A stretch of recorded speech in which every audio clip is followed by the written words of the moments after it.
Welcome back again, United fans. Stay tuned, because what I'm about to tell you could change everything ahead of Sunday's Manchester derby. This isn't just another game on the fixture list, this is the game.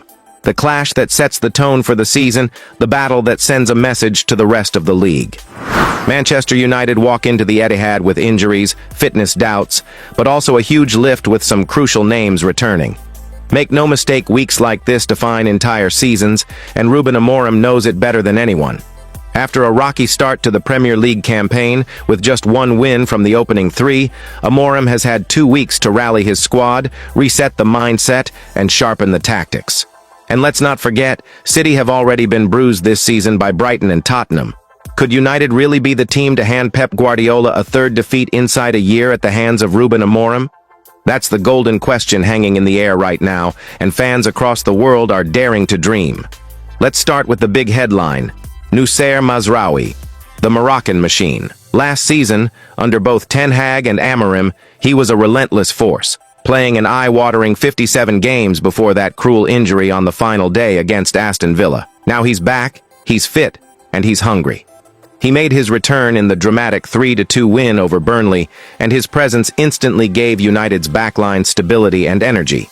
Could he be the game-changer at the Etihad? In my opinion, absolutely. He's the kind of player who thrives in a derby. His fitness, versatility, and mentality are exactly what United need to go toe-to-toe with City's robotic system. Mazraoui himself has admitted how tough the Premier League has been on his body and mind. No winter break, relentless games, and the sheer physicality. But instead of moaning, he's embraced it, switched his mentality, and shown the resilience United fans demand. That's the kind of dedication that wins fans over. And in a game of this magnitude, having a warrior like him fit and firing could prove priceless. But here's the dilemma. It's not all positive news. United are sweating over Cunha and Mount. Both limped off against Burnley, and Amorim didn't sound at all confident afterwards. He admitted Mount played 30 minutes carrying a knock, and that tells you just how much he wanted to stay on the pitch for the team. What does this mean for United's game plan? Cunha has been a spark since arriving, while Mount brings that priceless engine and creativity to midfield. Without them, will United have enough firepower to outscore City? Or will Amorim be forced to reshuffle his tactical pack and dig deep into his bag of tricks? That's the million-dollar question. And then, there's the news that has fans buzzing with excitement: the return of Lisandro Martinez. Our butcher, our fighter, the heartbeat of the defense. He's been out since February with that nightmare ACL injury, but reports say he's already back on the grass at Carrington. Goosebumps, right? Maybe he won't make the derby, but his return is so close you can almost feel it. Let that sink in. The soul of United's defense is nearly back. When Martinez steps back onto the pitch at the Stretford end, crunching into tackles and firing up the crowd, it's going to feel like a brand new signing. Can you imagine that roar from Old Trafford when he finally returns? But while one door opens, another closes. The Andre Onana saga has taken yet another dramatic twist. Yesterday, the Cameroonian goalkeeper was officially unveiled as a Trabzonspor player on a season-long loan. From a record signing to shaky performances, from big expectations to a sudden exit, what a roller coaster. Some fans think Amorim has made the right call, others feel it's a brutal ending. But one thing's for sure, Senne Lammens now has the chance of a lifetime. The Belgian keeper is suddenly thrown into the deep end. The question is, can he handle the pressure of the Etihad? Is he ready to wear that United #1 shirt with pride and resilience? We're about to find out. And just before we close, let's touch on the whispers of transfers still floating around. Rio Ferdinand recently spoke about Benjamin Šeško, praising his huge potential, but reminding everyone that potential and proof are two very different things. Would Šeško be the striker to thrive under Amorim's system, especially in front of the Stretford end? Or would United be taking another gamble on youth?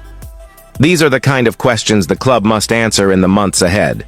So, United fans, here's where we stand.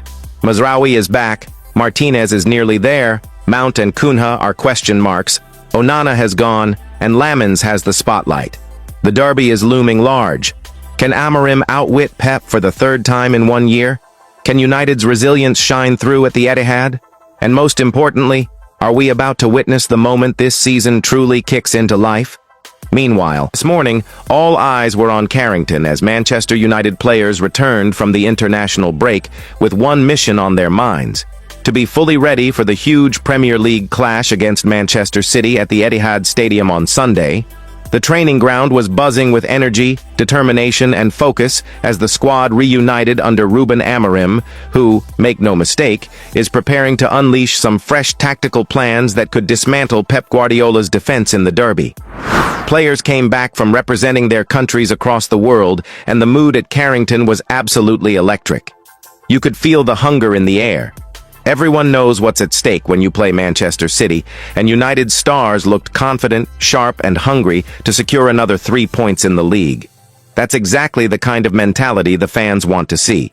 A squad that's not only together, but also fully committed to the challenge ahead. But here's where things get even more interesting. A massive talking point from today's session was the presence of one of United's newest faces, young Belgian shot-stopper Senna Lamens.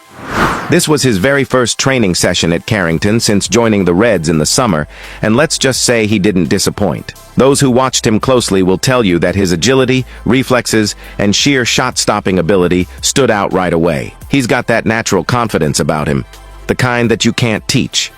When a goalkeeper comes in and immediately makes big saves in training, it sends a message not only to his teammates, but also to the coaching staff that he's ready to compete at the very highest level. Now, here's the real dilemma for Amorim. Who should he trust between the sticks on Sunday? Should it be the experienced Turkish international Altay Bayındır, who has already shown he can handle the pressure of big matches? Or should Amorim take a bold gamble and throw the highly rated Lamens straight into the fire of a Manchester derby at the Etihad? Imagine the atmosphere. 50,000-plus City fans roaring, the Stretford end watching from home, and a young Belgian goalkeeper making his Premier League debut in one of the fiercest derbies in world football. Would that be too much pressure, or could it be the ultimate stage for Lamens to announce himself to the world? Personally, I think Amorim's decision will come down to trust and risk. Bayındır offers experience, calmness, and reliability qualities you need when playing against a side like City, who are ruthless in front of goal. But then again, Lamens has that fearless edge. Sometimes throwing in a youngster with nothing to lose can completely shock the opposition. City won't have studied him as much, they won't know his tendencies, and that unpredictability could actually play in United's favor. But let's not get carried away because goalkeeping in the Premier League, especially in a derby, is brutal.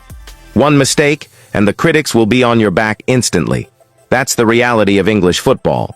What's exciting is seeing Amorim's new tactical approach being worked on at Carrington today. Reports from the ground suggest he is preparing something different to counter City's build-up play. Could we see United pressing high up the pitch, forcing mistakes out of the City backline? Could Amorim be ready to deploy a compact midfield shape, breaking quickly on the counter with pace and power? Whatever it is, one thing's for sure. Amorim is not afraid to rip up the script and try something new when it comes to big matches. And let's be honest, United need that unpredictability if they are to stun their noisy neighbors. So United fans, the big question now is this. Who would you trust in goal for the Manchester derby? Senna Lamens, the fearless new boy eager to prove himself, or Altay Bayındır, the steady hand with experience under pressure? Drop your thoughts in the comments because this is one debate that's going to split opinion across the fan base. And let's not forget, beyond the goalkeeper dilemma, the entire squad looks ready to fight. Confidence is sky high, training levels are intense, and belief is flowing through the team. The Manchester derby is always more than just 3 points. It's about pride, bragging rights, and sending a statement to the rest of the league. This is United's chance to show the world that under Ruben Amorim, they are ready to go toe-to-toe with the very best. So tell me, Reds, are you backing Amorim's fearless tactical plan to dismantle City? Do you believe this United side has what it takes to march into the Etihad and come out with all 3 points? Drop your thoughts. However, we've got an absolute bombshell update from Old Trafford and beyond, and trust me, this one has everything. Drama, shocks, and massive talking points for every Red to debate. Breaking reports are claiming that Saudi powerhouses Al Nassr have made their first official move for Casemiro. Yes, you heard that right. With the Saudi Pro League transfer window still open until September 23rd, they're pushing hard to snap him up before the deadline. Now, this is where it gets interesting. Casemiro came in as the warrior we desperately needed, a 5-time Champions League winner who brought grit and experience to our midfield. But let's be honest, his legs have slowed, injuries have been creeping in, and his influence has dipped compared to his first season.